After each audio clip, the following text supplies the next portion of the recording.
Hello and welcome to EDU 509 Week 1. I am Dr. Sean Emslander. A little bit about me. I got my doctorate and my master's from St. Mary's University. I have a doctorate in educational leadership. My undergrad was in a double major in history and secondary education. And my work background is actually teaching in prison settings. And now I have been a principal in a prison setting for just over 2 years. So that is kind of my work background. This is I want to say it's my second or maybe third full year with Concordia. And this is one of my more favorite classes to teach. So I'm excited to be on this one again. We'll do a quick intro video, go through the syllabus, and that will hopefully answer your questions. So I will go through these slides. I will post these every week. I try to do them by noon on Sunday. Sometimes I'll post them earlier if I'm able to, but my internal timeline is to have them done by noon on Sundays. But realistically, they should always be up by the morning on Monday, by the start of the week. So welcome. This is Trauma-Informed Intervention for the Educational Professional. If you need to contact me, the best way is via my Concordia email. I do have access to that just about 24 hours a day. And very, very rarely will I miss this 24-hour window. In this course, you're going to examine and apply trauma-based, empirically supported interventions, supports, and strategies that are appropriate for children impacted by various forms of trauma, a whole bunch of them. And you guys will develop effective communication with trauma-exposed children and youth who are impacted by various emotional, behavioral, learning, social, and physical health challenges. There's a disclaimer down below that this is not for use in diagnosis or treatment, rather to help you in the classroom, rather than, this is not for diagnosing or treatment. We will cover the syllabus, but I do always recommend reading the syllabus thoroughly and keeping a copy of it. It is linked in our D2L page, which I will show you in a moment.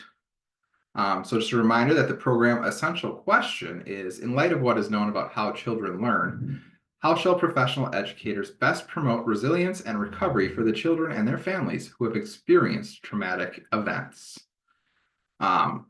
Andragogy, this is for instruction for adults. This is really my wheelhouse. It focuses more on the process and less on the content.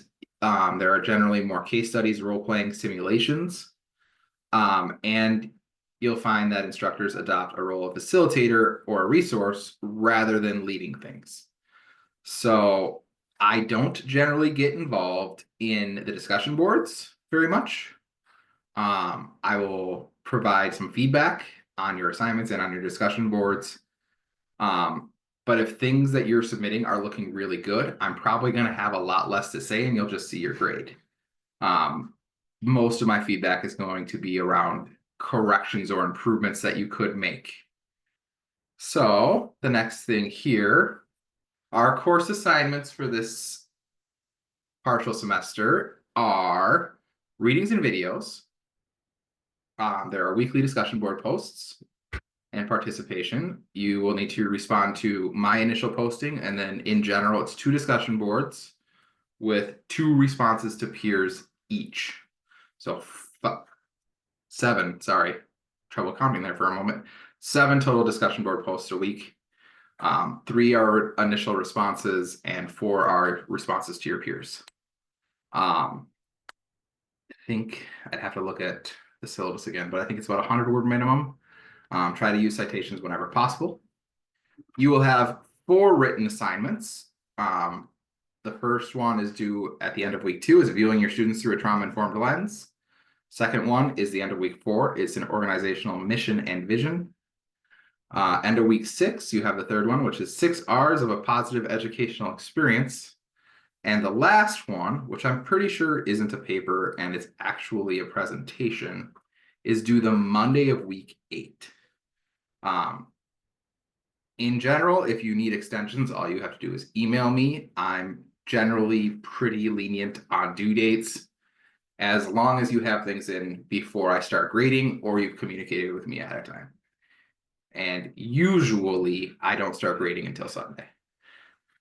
Sometimes I do get in earlier, but our schedule for every week is that your initial posts for initial remarks and for the 2 discussion boards are due Thursday by midnight. Your responses to peers are due Saturday by midnight. And then all of the assignments, except for that last one, are due Saturdays of weeks 2, 4, and 6. Assignment 4 is due the Monday of week 8 at midnight.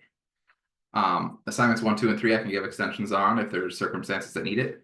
Assignment 4, I really can't because the grading window in that last week is very tight. This week, it's kind of just an introductory week. It's a little bit easier. Just an introduction to the course and trauma-informed principles. There is a paper template. It's not a video, it's just a paper template. I might actually share my video too. I made one. There's a paper template and a YouTube video I made a while back on how to make your own template in case the template doesn't work. Because a lot of the stuff in the course I don't add, it gets added to the shell. So it's the same for all students. This week you have this video responding on discussion board to this video. And it is what interests you most about this course's topic and what brought you to this program. Please read the course syllabus. Review the assignments, rubrics, and course calendar, and complete the discussion boards. So I'm going to pop over there once. This is roughly how the instructor opening remarks will look every week. I'll link my slides so you can go back and look at them. And there'll be a YouTube video underneath, as that's how I post mine. Our 2 discussion boards for this week are to create a 3-minute video. YouTube, Zoom, however you are able to create a video. Greet your colleagues and instructors. State your geographic location. If you are uncomfortable giving a very specific one, it can be very broad. It can be a state, a region, that's fine. What is one thing you like to do that sets you up for a great day? I will say I have to shower every morning. If I don't shower, my whole day is off. My whole schedule is off until I take that shower. Who is the most resilient person you know, and what makes them resilient? I would say my wife. She has to deal with me. We have 2 small kids. I've had many injuries in the last couple of years that have resulted in surgery, so she's done a lot of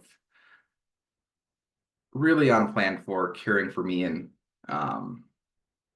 single parenting of 2 under 5-year-olds. That was not in her plan, and then surgeries happen, and it kind of just, she had no choice. So I think she is very resilient, and I love her a lot.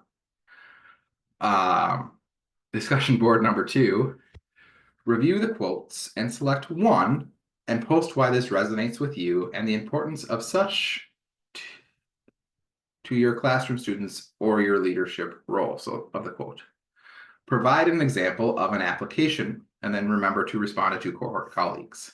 So for this week, you don't need to respond to colleagues in discussion board 1, but you do need to for discussion board 2. We've provided the reference for you, so please cite that in your response. Last thing we're going to look at, I'm going to show you where the syllabus is. So under content, welcome syllabus. When you click on this, it should download, and please take time to review it. I'm not going to review it here as it is quite long, and I think we've covered most of what's in there. If you have any questions, please feel welcome to email me. Thank you very much, and I very much look forward to working with all of you.